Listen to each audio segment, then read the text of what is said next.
Hi, class.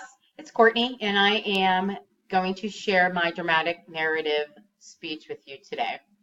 This story is about a book that I have given my daughter, my daughter Ava, the day I adopted her from China. I Love You Like Crazy Cakes is a very simple story of one woman's love for her daughter and how her daughter's life was before I went and adopted her. The story starts out with a baby girl just living in a big room with lots of other babies. But they were all missing something and they were missing a mother. And I was missing something. I was missing a baby. So I wrote a letter to the officials in China and asked if I could adopt one of the babies that lived in the very large room.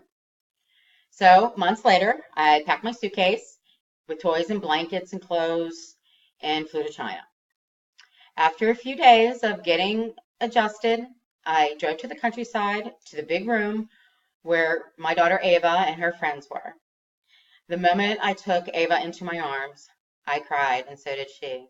And I whispered into her ear, I have waited for you my entire life. When we finally reached home, all of our friends and family, they were waiting for us anxiously to meet the newest member of our family. It was such a loving and caring and special moment. We all went back to my house so Ava could see her new room. It was filled with just toys and books and clothes and her own crib.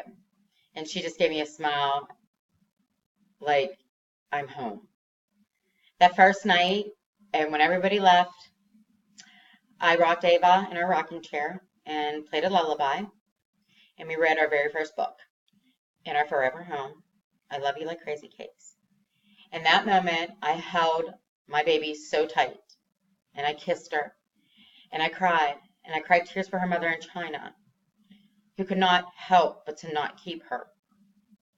But I told my Ava, we will always keep her spirit alive and remember how much she loved you. And hopefully someday she will know that you are safe and you are happy in this world. Thank you for listening. Bye.